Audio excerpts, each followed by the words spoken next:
Au 60e jour d'une guerre, on est généralement censé tirer la sonnette d'alarme en Amérique. Pas sur la ligne de front, pas sur les bases aériennes et pas à bord des porte-avions, mais au Congrès. En vertu de la résolution sur les pouvoirs de guerre des États-Unis, un président qui poursuit des opérations militaires pendant plus de 60 jours est censé obtenir l'autorisation du Congrès. C'est la théorie. En pratique, Donald Trump n'a pas demandé au Congrès la permission de poursuivre la guerre avec l'Iran. Le président affirme que le cessez-le-feu avec Téhéran, entré en vigueur le 8 avril, a suspendu le délai de 60 jours. La guerre avec l'Iran est donc entrée dans une nouvelle phase étrange. D'une part, la phase active du conflit semble terminée. Les avions américains et israéliens ont cessé de frapper des cibles à l'intérieur de l'Iran.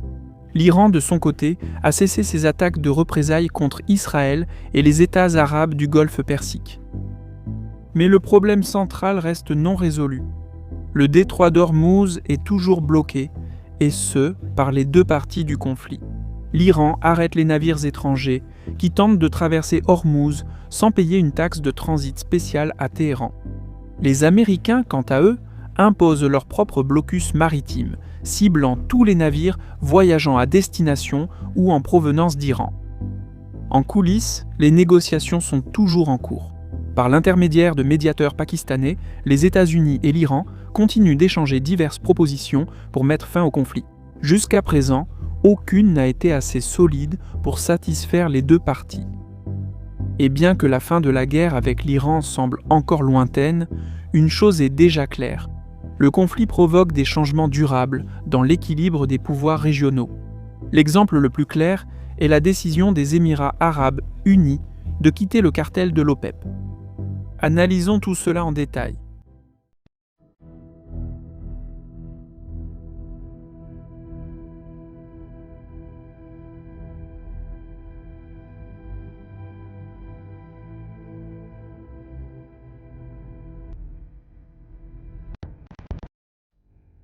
Gardez à l'esprit que tout investissement comporte des risques. Depuis le 8 avril, date d'entrée en vigueur du cessez-le-feu, les États-Unis et l'Iran échangent des propositions pour mettre fin au conflit. Le plan actuellement sur la table a été présenté par Téhéran la semaine dernière. Selon des informations de presse, la proposition iranienne est divisée en 3 phases. La première phase, d'une durée de 30 jours, établirait un cessez-le-feu permanent soutenu par des garanties mutuelles de non-agression, non seulement entre les États-Unis et l'Iran, mais impliquant également Israël. L'Iran lèverait progressivement son blocus du détroit d'Ormuz. En contrepartie, les États-Unis assoupliraient progressivement leur propre blocus maritime de l'Iran. La question du programme nucléaire iranien ne serait abordée que lors de la deuxième phase. Téhéran refuse toujours de fermer ses installations nucléaires. Cependant, en même temps, l'Iran est prêt à faire d'importantes concessions.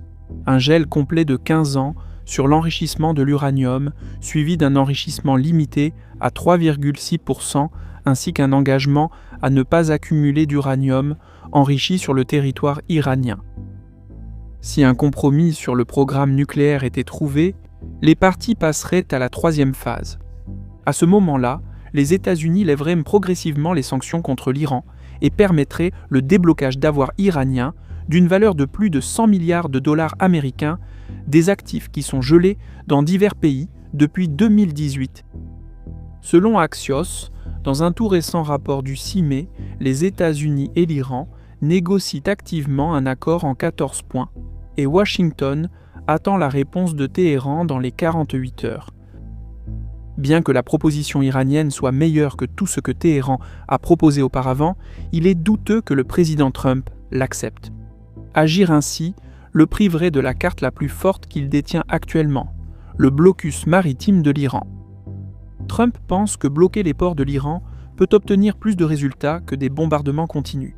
Un blocus naval signifie que l'Iran ne peut plus exporter librement son pétrole comme il le faisait au début de la guerre, et le pétrole reste la principale source de financement de la République islamique. Trump affirme qu'à cause du blocus, l'Iran perd environ 500 millions de dollars par jour, et qu'à la fin, cette pression forcera Téhéran à faire des concessions et à accepter un accord selon les conditions américaines. Cette façon de penser n'est pas dénuée de logique. Une fois que les installations de stockage de pétrole de l'Iran seront pleines, Téhéran devra arrêter la production dans certains champs pétrolifères, ce qui entraînera d'énormes pertes financières. Le problème, c'est que personne ne sait exactement quand l'Iran manquera de capacité de stockage. Le 27 avril, les analystes de Kepler ont estimé que l'Iran manquerait d'espace pour stocker son pétrole dans un délai de 12 à 22 jours. Mais ce n'est qu'une estimation. Une production plus faible, combinée à une capacité même partielle de contourner le blocus américain, ralentirait le rythme auquel les installations de stockage se remplissent. Et comme le note Kepler lui-même, le fait que les réservoirs de stockage de l'Iran soient pleins ne signifie pas automatiquement que l'Iran est coupé de ses revenus pétroliers.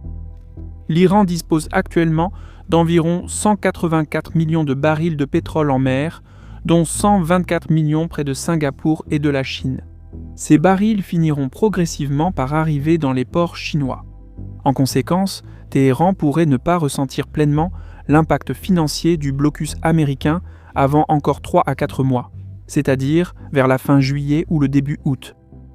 Bien sûr, cela suppose que le blocus maritime américain soit totalement hermétique et qu'aucun pétrolier iranien ne parvienne à passer entre les mailles du filet. Et cela est loin d'être garanti. L'Iran a une grande expérience dans le contournement des sanctions américaines, ainsi qu'une vaste flotte fantôme qu'il utilise depuis des années pour faire passer du pétrole en contrebande vers la Chine. Et bien que Kepler affirme qu'aucun pétrolier iranien n'a jusqu'à présent franchi le blocus américain, d'autres cabinets d'analyse sont moins certains. Ces derniers jours, par exemple, le superpétrolier Uge est apparu au large des côtes indonésiennes avec 1,9 million de barils de pétrole. Il avait quitté l'Iran peu de temps après l'annonce du blocus. Des percées ponctuelles comme celle-ci ne constituent pas une solution systémique.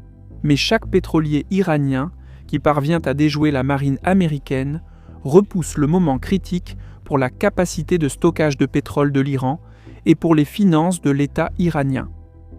Téhéran essaie de minimiser l'impact du blocus américain sur son économie intérieure en affirmant qu'il dispose de moyens alternatifs pour exporter du pétrole vers la Chine, y compris des liaisons ferroviaires. Mais physiquement, le rail ne peut pas remplacer le transport maritime à cette échelle. En même temps, l'Iran affirme que le temps joue en sa faveur. Il souligne les coûts que les prix élevés du pétrole et du gaz, causés par le blocage prolongé d'Ormuz, imposent à l'économie mondiale. De plus, Pékin est également venu en aide à Téhéran. Le ministère chinois du Commerce a ordonné aux entreprises nationales d'ignorer les sanctions américaines contre 5 raffineries chinoises liées au commerce du pétrole iranien, en invoquant un règlement de blocage spécial de 2021. C'est le premier cas de ce genre dans l'histoire. Téhéran espère maintenant que cette décision sera suivie par d'autres mesures de Pékin visant à aider à briser le blocus américain. Le cessez-le-feu actuel est plein de paradoxes. Non seulement le blocus de l'Iran sur le détroit d'Ormuz et le blocus américain des ports iraniens sont toujours en place, mais les États-Unis continuent également de renforcer leur présence militaire dans la région. Fin avril, le groupe aéronaval mené par l'USS George H.W. Bush est arrivé au Moyen-Orient. En conséquence, pour la première fois depuis 2003, les Américains avaient jusqu'à 3 groupes aéronavals déployés dans ce théâtre d'opération. Ils en avaient, car début mai, il est apparu que l'état technique de l'USS Gerald R. Ford ne permettait plus au porte-avions de rester dans la région, et il a entamé son voyage de retour vers les États-Unis. Des forces terrestres et aériennes supplémentaires sont également déployées dans la région, et le président Trump lui-même n'a pas exclu de reprendre les frappes contre l'Iran si les pourparlers de paix échouent. Selon Axios, fin avril, l'amiral Brad Cooper, chef du CENTCOM, a présenté au président une liste d'options au cas où la guerre avec l'Iran reprendrait. Une telle démarche viole en pratique la résolution sur les pouvoirs de guerre évoquée précédemment. Mais l'administration Trump pense différemment. Elle soutient que la loi elle-même est inconstitutionnelle et qu'il existe de nombreux précédents historiques de présidents l'ayant ignorée. En 2011, par exemple, l'administration Obama est intervenue en Libye sans l'autorisation du Congrès. Et une fois le délai de 60 jours écoulé, elle a simplement soutenu qu'il ne s'agissait pas d'hostilité, mais d'une opération de soutien à l'OTAN. La guerre avec l'Iran est impopulaire, tant auprès des électeurs américains qu'au Congrès. Mais même au Congrès, et même parmi les démocrates, il n'y a pas de consensus sur la question de savoir si le président doit être contraint de mettre fin aux opérations militaires. Parce que même les législateurs qui s'opposent à la frappe initiale contre l'Iran reconnaissent que la situation actuelle est inacceptable pour les États-Unis.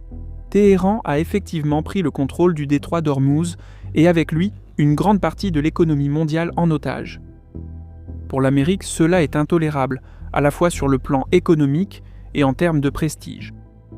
Dans l'ombre de la guerre avec l'Iran, les combats continuent au Liban.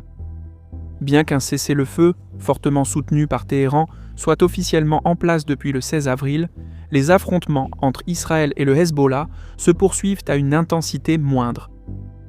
Des images satellites et des vidéos montrent qu'Israël démolit systématiquement des villages et des villes dans le sud du Liban. Tsahal affirme que ces opérations visent le Hezbollah, mais des analystes soutiennent que le véritable objectif est de créer une zone tampon, une bande de terre inhabitée similaire à la stratégie qu'Israël a adoptée à Gaza après 2023. La situation est particulièrement grave dans 3 villages chrétiens, Ain, Ebel, Ramek et Debel, situés à l'intérieur de la zone de sécurité contrôlée par Israël. Ils sont coupés du reste du Liban et entourés de postes militaires israéliens, ce qui rend l'accès humanitaire difficile.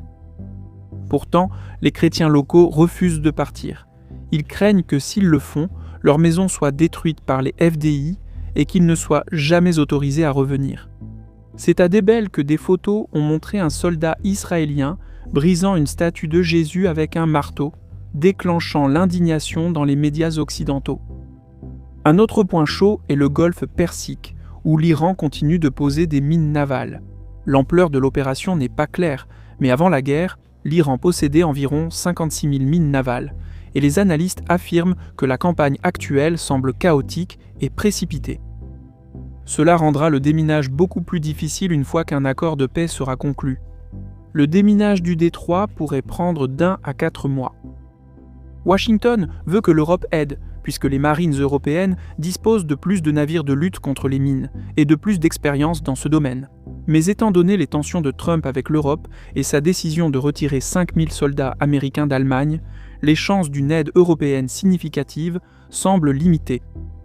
Une issue à la crise actuelle semble encore lointaine, tandis que les coûts économiques de la guerre avec l'Iran continuent d'augmenter. Les contrats à terme sur le Brent se négocient autour de $108, le baril avec le WTI près de $102. Mais les prix au comptant, c'est-à-dire le prix d'un baril de pétrole physique, sont bien plus élevés. La prime entre les contrats à terme sur le pétrole et les barils physiques dépasse désormais $25 le baril. En conséquence, le prix moyen de l'essence aux États-Unis a bondi de 42%, soit la hausse la plus rapide des prix du carburant parmi les pays du G7.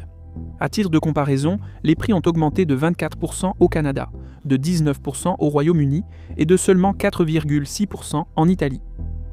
La raison est simple. Les Américains paient des taxes sur le carburant bien plus faibles que les Européens, tandis que les gouvernements européens ont introduit des subventions pour amortir le choc. Aux États-Unis, le coût du carburant plus cher a été directement répercuté sur les consommateurs.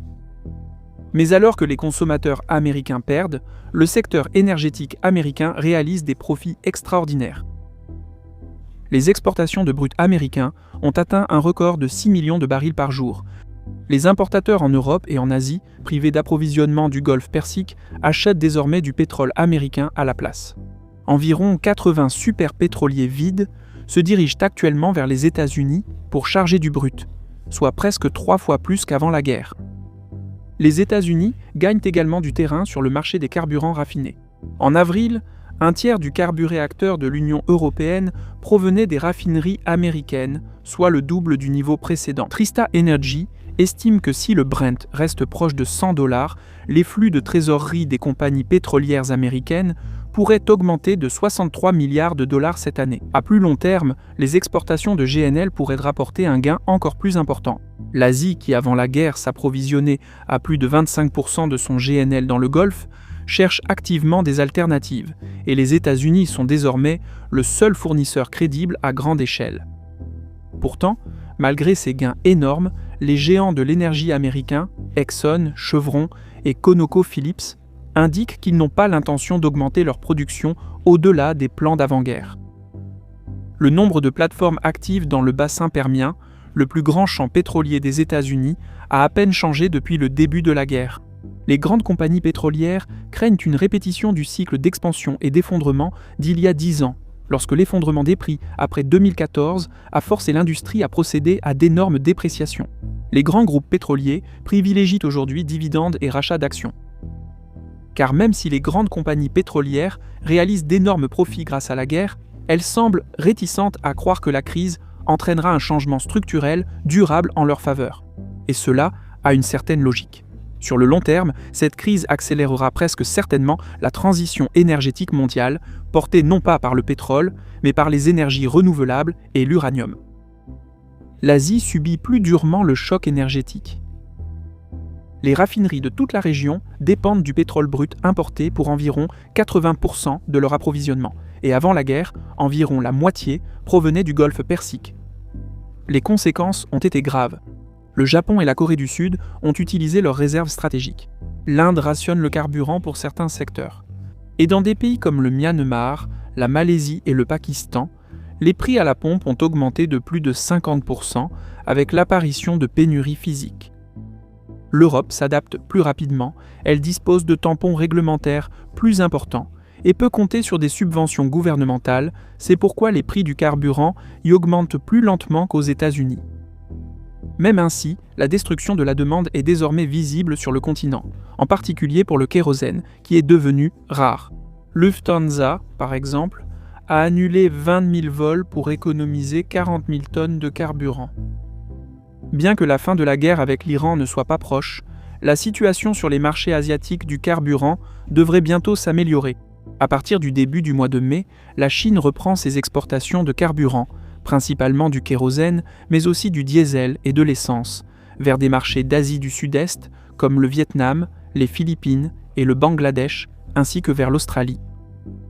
Cela nous amène à un autre paradoxe de la guerre. Les prix du pétrole flambent, l'inflation augmente, la Fed retarde la baisse des taux, et pourtant le 1er mai, le S&P 500 a clôturé à un nouveau record historique, 7230 points. Comment est-ce possible ? Après tout, les précédentes crises énergétiques, comme celles de 1973 et 1979, se sont terminées par de fortes ventes sur les marchés boursiers. La principale différence, c'est que les États-Unis sont aujourd'hui une économie structurellement différente de celle des années 70. En 1973, l'Amérique importait environ 35% de son pétrole. Aujourd'hui, c'est le plus grand exportateur net de produits pétroliers au monde. La production nationale est passée d'environ 5 millions de barils par jour en 2005 à 13,6 millions en 2025, établissant de nouveaux records historiques. Le choc des prix nuit aux consommateurs américains, mais en même temps, il représente une redistribution massive de capitaux vers les entreprises énergétiques américaines. Et bien qu'un accord final entre les États-Unis et l'Iran semble encore lointain, la guerre est déjà en train de remodeler l'équilibre des pouvoirs au Moyen-Orient. Le 1er mai, les Émirats arabes unis ont quitté l'OPEP. Officiellement, la raison est financière. Ces dernières années, les Émirats arabes unis ont beaucoup investi pour augmenter leur capacité de production à 5 millions de barils par jour d'ici 2027. Cependant, les quotas de l'OPEP limitaient la production émiratie à environ 3,4 millions. Abu Dhabi affirme désormais vouloir utiliser toute sa capacité et augmenter ses exportations. Mais pourquoi cette précipitation ?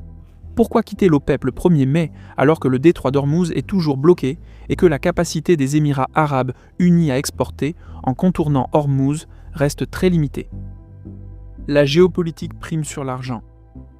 Depuis des années, les Émirats arabes unis rivalisent avec l'Arabie saoudite. Les deux États se sont affrontés par procuration au Yémen et au Soudan, tandis que la rivalité personnelle entre le prince héritier saoudien Mohammed ben Salman et le président des Émirats, Mohammed ben Zayed, s'est également intensifiée. Nous avons abordé la rivalité entre l'Arabie Saoudite et les Émirats dans un épisode précédent. Mais si des tensions existaient déjà entre Riyad et Abu Dhabi, la guerre avec l'Iran semble les avoir poussés à bout.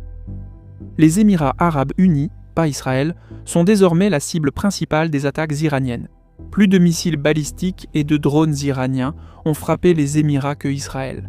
Cela a poussé Abu Dhabi à adopter une position extrêmement belliciste. Elle a poussé d'autres membres du Conseil de coopération du Golfe à soutenir des frappes de représailles contre l'Iran.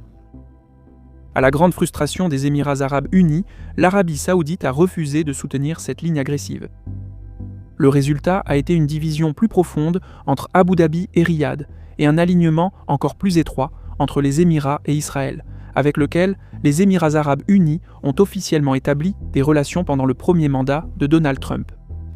Selon des reportages récents dans la presse américaine, cette coopération est devenue extrêmement étroite. Pendant la guerre actuelle, Israël aurait envoyé un système du dôme de fer et des spécialistes israéliens aux Émirats arabes unis pour les aider à se défendre contre les tirs iraniens. La décision de quitter l'OPEP reflète une crise plus profonde qui se déroule actuellement parmi les États arabes du Golfe Persique. On observe une rivalité croissante entre l'Arabie saoudite et les Émirats arabes unis, ainsi qu'une coopération renforcée entre ces derniers et Israël. Cette décision porte également un sérieux coup au rôle de l'OPEP dans le contrôle du marché pétrolier. Une fois la guerre terminée, les Émirats arabes unis pourraient ajouter plus d'1 million de barils par jour à l'offre mondiale, avec des conséquences majeures pour les prix du pétrole et pour l'OPEP elle-même. Rien n'indique que d'autres membres du cartel pourraient suivre l'exemple des Émirats. D'autres problèmes pourraient aussi survenir. Les Émirats arabes unis envisageraient de geler leur adhésion à la fois à la Ligue arabe et au Conseil de coopération du Golfe. La deuxième dimension du changement régional est la rivalité croissante entre la Turquie et Israël. Même avant le début de la guerre avec l'Iran, l'ancien Premier ministre israélien Neftali Bennett, qui prépare maintenant un retour politique, assimilait la menace iranienne à celle de la Turquie. Les médias israéliens, quant à eux, décrivent la Turquie comme le prochain Iran. La rivalité turco-israélienne existe depuis des années, mais les événements des dernières semaines lui ont donné une nouvelle vigueur. Ankara observe avec une méfiance croissante la politique régionale de plus en plus expansionniste d'Israël, surtout parce que les Kurdes sont devenus l'un de ses instruments. Avec le soutien des Américains, Israël a tenté d'utiliser les forces kurdes contre la République islamique. La Turquie est particulièrement sensible à la question kurde. Dans les années à venir, Ankara renforcera presque certainement son soutien à la Syrie, la considérant comme une zone tampon naturelle contre la propagation de l'influence israélienne dans la région. Alors, où tout cela nous mène-t-il ? La réponse honnête, c'est que personne ne le sait vraiment, ni Trump, ni les Iraniens. La trajectoire actuelle de la guerre est le résultat de nombreuses décisions distinctes, souvent prises sous le coup de l'émotion et sans stratégie globale. C'était vrai pour la première salve, lorsque les États-Unis et Israël ont éliminé l'ayatollah Khamenei, espérant que cela ferait s'effondrer les structures de la République islamique. Ce plan a échoué. Et rien ne garantit que la stratégie américaine actuelle fonctionnera non plus, en forçant Téhéran à faire des concessions par un blocus des ports iraniens. Surtout parce que la diplomatie de la canonnière n'est pas pratiquée uniquement par Washington. Les États-Unis bloquent les ports iraniens, mais l'Iran bloque le détroit d'Ormuz. Le blocus américain impose de lourds coûts à l'économie iranienne. Le blocus iranien impose de lourds coûts à l'économie mondiale. L'Amérique en 2026 pourrait être une puissance énergétique dominante, mais même elle n'est pas totalement à l'abri des conséquences économiques d'un blocus prolongé d'Ormuz, surtout si ce blocus déclenche une récession en Asie et en Europe. C'est sans doute pourquoi le président Trump a lancé le Project Freedom. À partir du lundi 4 mai, la marine américaine est censée aider les navires piégés dans le golfe Persique à traverser en toute sécurité le détroit d'Ormuz et à retourner dans leur port d'attache. Mais seulement quelques heures après l'annonce de l'initiative, il est devenu clair que cela ne signifiait pas que la marine américaine escorterait les navires commerciaux, ce que Trump avait pourtant promis depuis le début de la guerre. Au lieu de cela, Project Freedom signifie simplement que les États-Unis informeront les navires des routes les plus sûres à travers Ormuz. En réponse, les Iraniens ont bombardé plusieurs navires tentant de traverser le détroit et ont mené une attaque contre Fujairah aux Émirats arabes unis. Bien qu'Israël et les Émirats arabes unis auraient fait pression sur Washington pour que Trump reprenne les frappes contre l'Iran en représailles, le président a déclaré que les actions de l'Iran ne constituaient pas une violation des termes du cessez-le-feu. Au même moment, le 5 mai, Trump a annoncé la suspension de Project Freedom, seulement un jour après son lancement. Comme plusieurs autres initiatives de Trump, Project Freedom semble viser moins à résoudre réellement la crise du détroit d'Ormuz qu'à rassurer les marchés en leur faisant croire qu'une solution est proche, même si ce n'est pas le cas. Depuis les premières frappes contre l'Iran, Trump poursuit deux objectifs: briser la République islamique et convaincre les marchés que la guerre sera courte, sans impact à long terme sur l'économie mondiale. Trump y croit-il ? Probablement pas, mais ce récit lui fait gagner du temps. Les Iraniens jouent le même jeu. Leur propre message s'articule autour de la menace d'une crise économique mondiale imminente et d'une récession. Chaque camp pense que le temps joue en sa faveur. Cela conduit les deux camps à s'enfermer dans les positions qu'ils ont déjà prises et à une impasse dans les négociations. Une percée nécessiterait des concessions importantes de la part de l'une des parties. Bien qu'à première vue, ni Trump ni Téhéran ne semblent prêts à faire de telles concessions, la suspension du projet Liberté pourrait indiquer que le président envisage au moins un accord partiel avec l'Iran. Pour l'instant, ce ne sont que des spéculations. En conséquence, de Beyrouth au Liban jusqu'à Chabahar en Iran, une situation étrange continue de prévaloir. Ni guerre, ni paix,